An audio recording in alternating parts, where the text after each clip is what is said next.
रात को प्रधानमंत्री की जो मीटिंग हुई जिसमें चीफ जस्टिस भी गए थे, तो क्या लग रहा है राहुल गांधी ने बोल दिया है कि मैं ऐसा देश की जनता के साथ नहीं कर सकता, जो कि मैं एलओपी हूँ, कोई रबड़ स्टैंप नहीं हूँ। कैसे देख रहे हैं? बिल्कुल सही कहा, मगर उनको इससे आगे कहना चाहिए, क्योंकि ये कानून जब बना था Vineet Narayan versus union of India, Jain हवाला कांड एक हुआ था, उसकी डायरी थी जिसमें लोगों के रिश्वत लिए हुए लोगों नेताओं के नाम थे, जिसमें अडवाणी को भी इस्तीफा देना पड़ा था।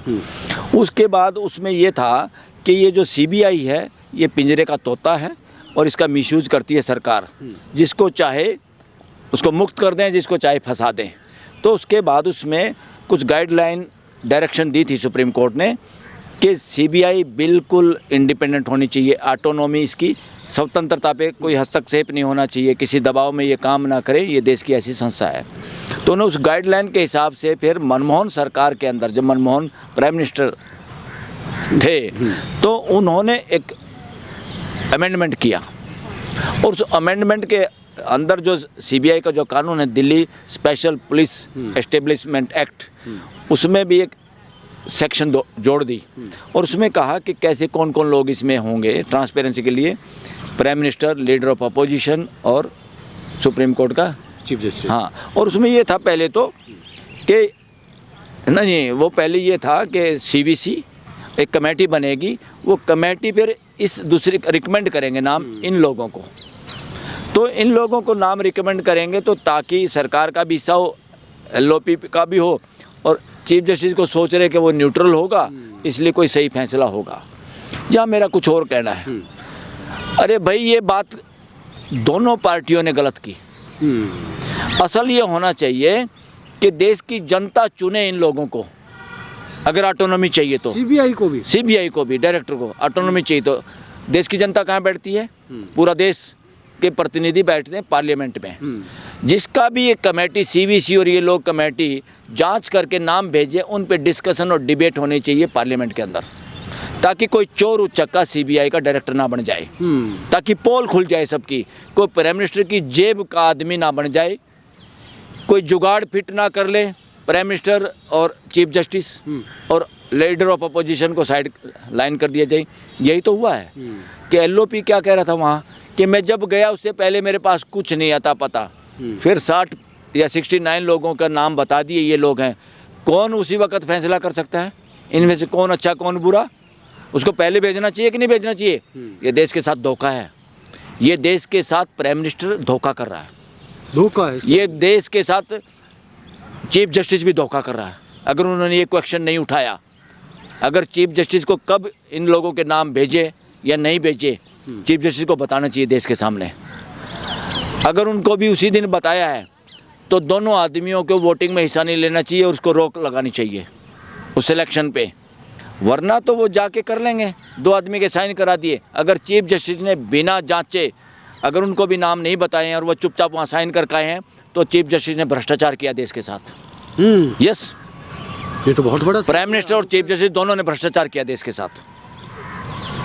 जिस संस्था को हम ऑटोनोमस चाहते हैं, वो संस्था प्राइम मिनिस्टर के खिलाफ भी एक्शन ले सकती है, चीफ जस्टिस के खिलाफ भी एक्शन ले सकती है विशेष परिस्थितियों में। तो ऐसे लोगों को ये प्राइम मिनिस्टर, एलओपी और ये चीफ जस्टिस होते कौन है सिलेक्शन करने वाले? कभी भी फ्री एंड फेयर सिलेक्शन नहीं हो सकता। ये देश थोड़ा है, देश है पार्लियामेंट। पार्लियामेंट के जरिए वो नाम गुजर के आने चाहिए और पूरे देश को पता होना चाहिए हम लोगों को कि इस देश का हमारा सीबीआई का डायरेक्टर कौन होने वाला है। ये देश को पता होना चाहिए, ये 3 आदमियों को नहीं। ये 3 आदमी होते कौन हैं? ये देश है क्या? देश अगर है तो छोटे रूप में पार्लियामेंट है। तो पार्लियामेंट में डिस्कशन डिबेट होके तब नाम शॉर्ट लिस्ट होने चाहिए, कमेटी बैठनी चाहिए जिसमें सब लोग अनुपात के अंदर हों और कारण लिखे जाए। जिसके खिलाफ लिख दिया ये काबिल नहीं है, उसको अगर सेलेक्ट करें तो उसमें स्पेशल रीजन देने चाहिए और देश को बताना चाहिए। ये चीज़ें देश को बताने की हैं, ट्रांसपेरेंसी होनी चाहिए। अरे प्राइम मिनिस्टर बादशाह थोड़ा है, चीफ जस्टिस बादशाह थोड़ा है, एलओपी बादशाह थोड़ा है। ये देश के प्रति ड्यूटी है इनकी, ये मर्जी नहीं है, ये बताते नहीं। तो प्राइम मिनिस्टर ने अपराध किया देश के साथ कि एलओपी को कम से कम डिटेल नहीं बताई पहले। अगर उसको नहीं बताई तो चीफ जस्टिस को भी नहीं बताई।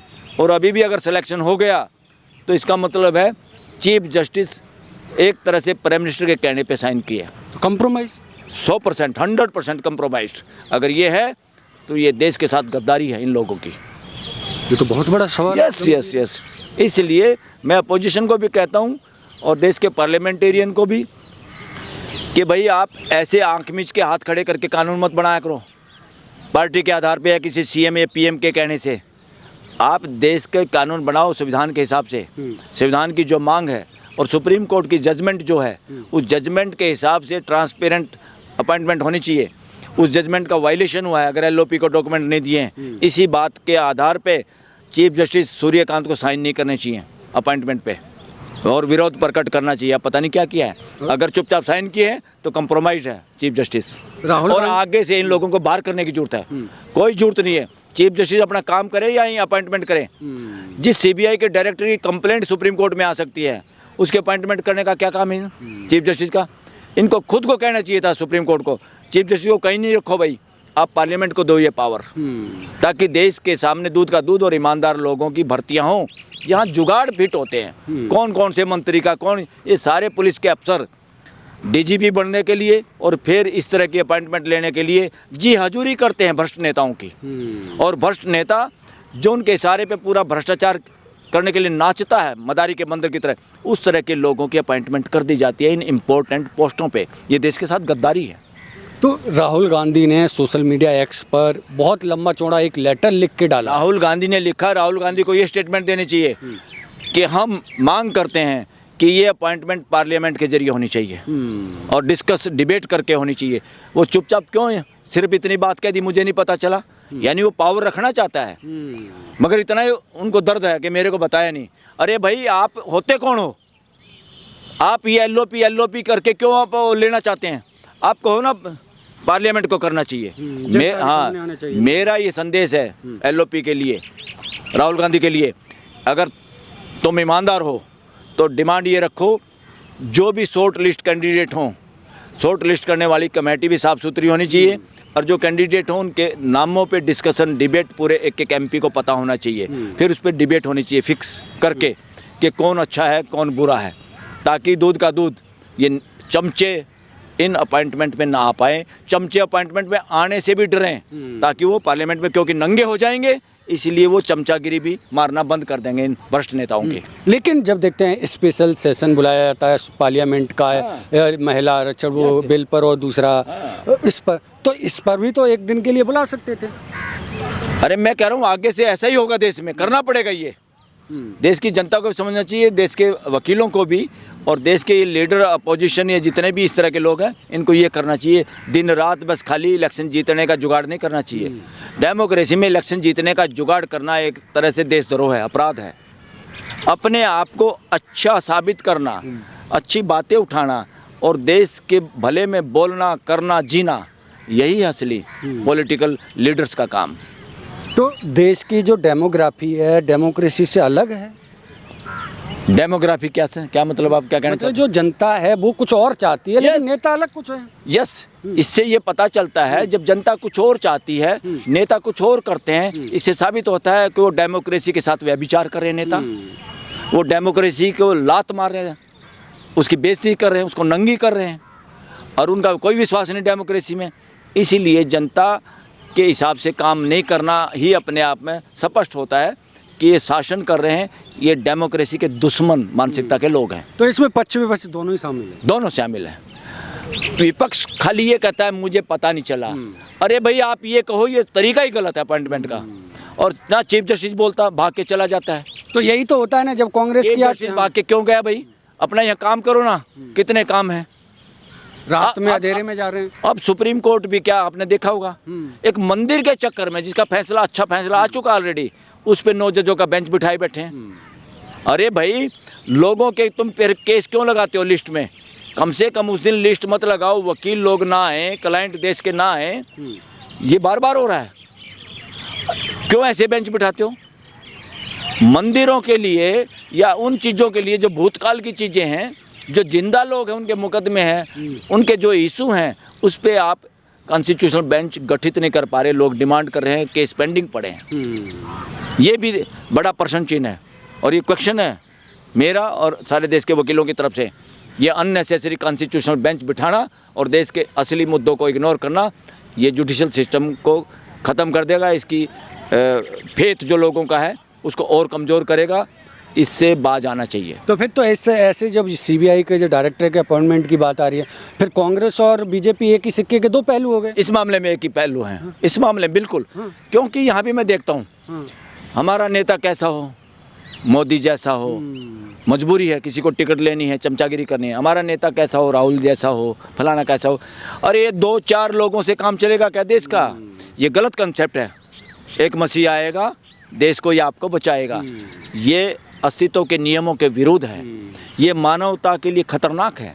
यही अम्बेडकर साहब ने सोचा होता तो फिर अलग ही होती, दलितों की स्थिति नहीं बदलती। हाँ बिल्कुल, उन्होंने खुद आगे बढ़ के किया ना। डेमोक्रेसी में और मानवता में एक मसीहा के लिए कोई जगह नहीं है। ये मसीहा कर करके तो आप देखोगे सो कॉल्ड रिलीजियस लोग लोगों को दंडवत प्रणाम करा रहे हैं, और ये नेता चोरू चक्के काफ़ी लोग दंडवत हो रहे हैं। उनको देख के पूरा देश दंडवत हो रहा है। जिसको शिक्षा की तरफ जाना चाहिए वो ढोंग में अंदर फंस रहा है। और जो ये लोग हैं, इवन जजेज ऐसे लोगों के यहाँ दंडवत करने जाते हैं बागेश्वर में। तो इसका मतलब आपको संविधान की नॉलेज नहीं, आपको ज्ञान नहीं, आप देश को अंधकार की ओर बढ़ा रहे हैं, आप देश को मूर्ख बना रहे हैं। चलिए, देख रहे हैं जिस तरह से सीबीआई के डायरेक्टर का जो अपॉइंटमेंट के लिए भी जिस तरह से चर्चा चल रही है। एलओपी ने बोला है कि मेरे को बताया नहीं गया पार्टी की तरफ से, जैसे बीजेपी की तरफ से या और सुप्रीम कोर्ट के मुख्य न्यायाधीश। इस तरह से जिस तरह से वकील साहब ने बोला है कि अपॉइंटमेंट जनता के सामने होना चाहिए, दिखना चाहिए कि पार्लियामेंट के जरिए कि देखना चाहिए कि कौन व्यक्ति उस पद पर बैठ रहा है। क्योंकि सीबीआई एक ऐसी संस्था है, वो प्रधानमंत्री पे भी इंक्वायरी कर सकती है। देखो, देश किसी प्रधानमंत्री, एलओपी या चीफ जस्टिस ने नहीं चलाना।